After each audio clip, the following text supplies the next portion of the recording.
du jour sur la première. Eddy Kakelbergs. Je vous propose, en cette fin d'émission, d'aller au bout des réflexions, surtout sur le milieu de la toxicité, des drogues, mais aussi de ce que l'on approche pour l'instant avec l'idée des salles de shoot, comme on les résume un peu. En tout cas, des endroits sous surveillance, quasi thérapeutiques aussi, pour pouvoir accompagner celles et ceux qui en ont le besoin. Avec nous, Bruno Volkener, chargé de communication à l'SBL Transit, partenaire de la campagne Stop 1921, dont il va tout nous dire. Bonsoir Bruno Volkener. Bonsoir Monsieur Kakelberg. Alors, grosse question, salle de shoot ou pas salle de shoot, avantage, inconvénient? Oui, salle de shoot. On préfère le terme de salle de consommation à moindre risque parce qu'il n'y a pas seulement l'injection qui peut être prévue dans ce genre d'espace, mais aussi l'inhalation, qui a un mode de consommation moins risqué et qui plus est plus répandu. À propos de répandu, des nouvelles drogues synthétiques, et une nouvelle en particulier a fait son apparition aussi sur le marché belge, c'est pas son apparition mondiale, mais là c'est son apparition chez nous. Ça arrive souvent, c'est une fréquence récurrente comme ça de voir des nouveautés qui apparaissent sur le marché, si j'ose dire. Mais depuis quelques années, c'est un phénomène et c'est ce qui motive aussi la campagne. Avec l'extension de l'Internet, du Darknet et des moyens de communication, aujourd'hui, n'importe qui est à peu près capable de commander n'importe quel produit sur Internet et de se faire livrer par la poste. L'ingénierie chimique aussi, qui nécessite moins de connaissances et de matériel pour pouvoir produire des drogues. Donc on peut produire des drogues assez facilement, entre guillemets, dans ce qu'on appelle même des arrière-cuisines. Aujourd'hui, l'Observatoire européen des drogues et des toxicomanies a sous monitoring plus de 600 nouvelles substances. Et rien qu'en 2015, 90 nouvelles substances identifiées. Je dis bien identifiées, ça veut dire que soit par saisie policière, soit parce qu'il y a des pratiques de réduction des risques qui permettent de tester les produits. Mais il y a encore toutes les substances qui échappent au contrôle vu le contexte de criminalisation et de prohibition. Ça veut dire que vous devez, vous, en tant qu'acteur de terrain, vous devez être en connexion, non seulement en Belgique, mais j'imagine au-delà, si possible dans l'espace européen, voire même encore au-delà, pour tenir le catalogue le plus à jour possible. Et c'est fondamental parce que on ne sait pas tester une substance si on ne sait pas ce qu'on recherche. Donc il faut avoir des produits de base. Et c'est pour cela que l'Europe initie des politiques au niveau international, notamment à travers le réseau de Early Warning System, qui permettent de lancer des alertes dès qu'on identifie des substances. C'est aussi pour ça que notamment la campagne demande une révision de la loi pour faciliter la mise en œuvre de dispositifs de réduction des risques. Voilà, la fameuse loi drogue 1921, décidément on en a fait des choses cette année, la loi sur les ASBL d'une part, et puis la loi sur la drogue par ailleurs, sauf qu'elle n'a pas vraiment beaucoup bougé, si je comprends bien, en 97 ans. Non, quasiment, en tout cas dans l'esprit, pas du tout. Elle a été modifiée pour autoriser par exemple l'échange de seringues, qui était un acte médical ou infirmier avant. Elle a été modifiée pour amener cette distinction drogue dure, drogue douce, qui est un peu aberrante en soi, mais enfin voilà. Et elle a aussi été modifiée notamment pour permettre le traitement légal à base de méthadone. Mais dans l'esprit de la loi, on est toujours dans un modèle prohibitionniste. Et ce que la campagne met en avant, c'est qu'il devient urgent d'évaluer cette loi au regard du contexte et de la société d'aujourd'hui, notamment par rapport aux nouvelles drogues de synthèse, mais pas que ça. Il y a des recommandations au niveau européen et on les trouve dans la stratégie de lutte antidrogue de l'Union européenne qui dit qu'il est important pour un État de construire une politique en matière de drogue basée sur des données factuelles.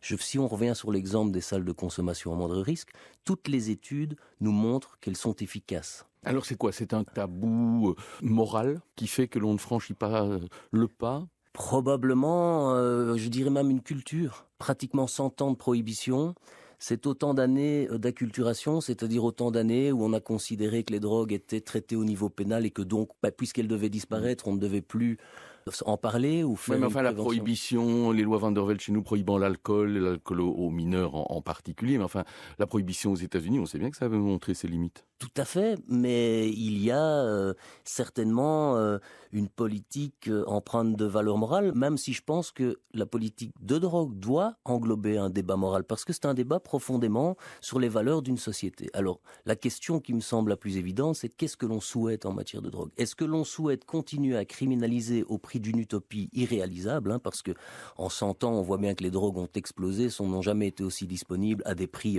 très attractifs. Donc, y compris en enfermant, par exemple, les consommateurs.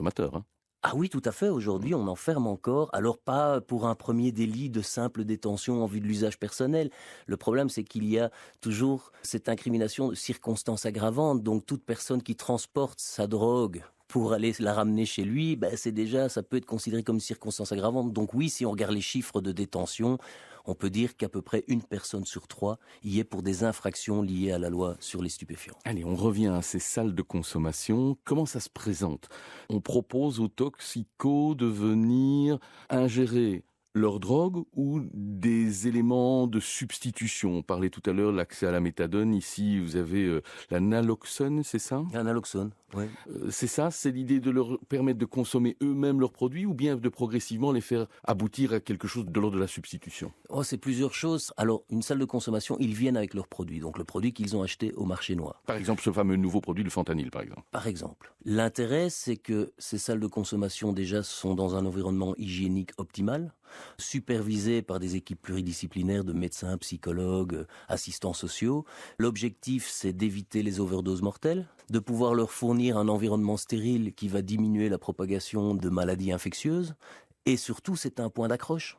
C'est-à-dire que, généralement, ça s'adresse à qui, ces salles de consommation? Aux personnes qui n'ont pas d'endroit pour consommer, c'est-à-dire le public le plus précaire, souvent un public de rue. Très réfractaires souvent aux centres de soins dits classiques, notamment à cause du poids de la criminalisation. Il est évident que dans un environnement où le simple fait de consommer une substance illicite est un comportement incriminé, c'est très difficile d'en parler librement. Donc ça permet de rompre certains freins, d'accrocher des nouvelles populations et de les orienter ensuite éventuellement vers un panel de soins, que ce soit la méthadone, etc.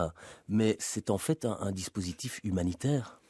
La question évidemment difficile, que fait-on, que faites-vous, que font les assos qui gèrent ce genre de lieux ou qui les approchent ou qui les encadrent lorsque ce sont des mineurs qui se présentent avec leurs substances? On fait comment? Ça, c'est une question très très compliquée qui est difficile à trancher parce qu'évidemment, il faut mettre des limites. Les limites sont fixées sur un âge adulte. Chez nous aussi, on travaille uniquement sur il faut avoir 18 ans et déclarer qu'on est consommateur averti, entre guillemets. Et effectivement, on voit apparaître aussi parfois un rajeunissement de la consommation, mais sur ces drogues, l'héroïne, qui est quand même une drogue très addictive, on n'a pas une grande part de population mineure d'âge. Mais ça peut arriver. On imagine que des mineurs d'âge, avec Internet, effectivement, progressivement, arrivent à se fréquenter ou à s'échanger, voire à se procurer un certain nombre de produits. Heureusement, en termes d'usage problématique, quand je dis problématique, c'est-à-dire des usages compulsifs, dont le corps a une certaine tolérance et donc induit une toxicomanie, on a quand même des populations. La population est relativement vieillissante, en fait. C'est ce qui montre aussi, parfois dans les statistiques de salles de consommation qui existent depuis de nombreuses années, c'est qu'on voit la population plutôt vieillir. Ça veut dire qu'il n'y aurait pas tant de nouveaux consommateurs de drogue. Ils sont plutôt vraiment dans la tranche des 30-35 ans. C'est la grosse majorité. Ou alors que hélas, peut-être les nouveaux consommateurs s'adressent à de nouveaux produits qui supposent peut-être un autre type d'environnement.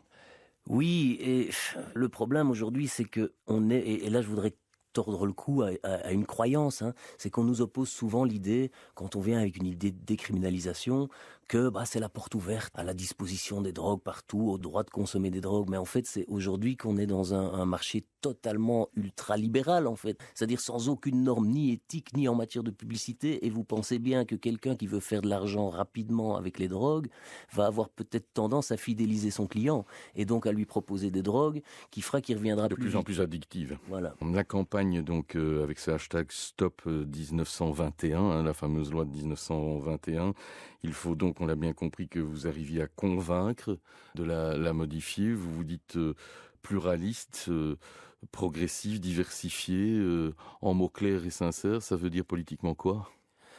Politiquement, on a fixé un objectif qui est simplement de baser la politique sur des données factuelles et donc de se baser, d'avoir une réflexion sur qu'est-ce qu'on sait déjà aujourd'hui, que ce soit en matière de salles de consommation.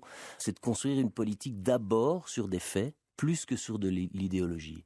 Et donc, une énorme avancée, ce serait déjà faire que cette loi n'est plus un frein à l'émancipation de dispositifs innovants en matière de santé publique. C'est le cas sur les salles de consommation, mais il y a aussi... Il y en a déjà beaucoup maintenant ?